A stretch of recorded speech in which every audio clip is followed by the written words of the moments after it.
Allah. Ibrahim Salisu M HUBBI na godiya ga sarki Allah.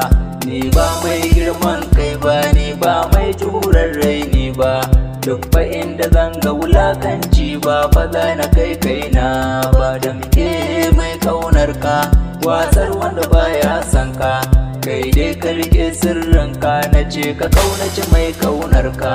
Duniya nake dubawa, rayuwar nake hangawa, ga waɗansu sun rike zalunci, al'umma suke cutarwa. Sharri dai ɗan aike ne, dole gunka zai komawa.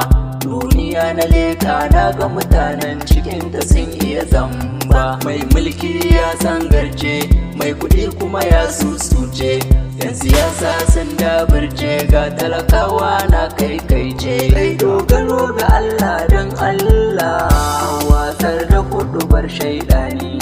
Hassada suke mana amma taki take zama a gare ni. Babu mai tsaya mana sai Allah, haka za su ganni su bar ni. Wanda duk ya yarda da Allah ke ba zai yi hasada ba. Ni ba mai soko ba, sannan ba mai tsari ba, ba mai bin bokaye ba, ni ban yarda na yo shirka ba.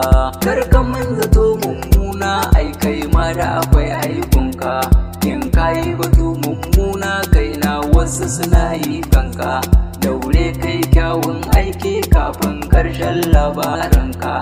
Wanda duk ya rungumi zalunci ba fa za ya yo karko ba. Lahira ba makai da tuni ba, duniyar nan ba tabbas ba, ba mu san sa'in mutuwa ba, ba mu kikkina imani ba. Mai dogaro ga Allah ya huta, mi dogaro ga Allah sarki.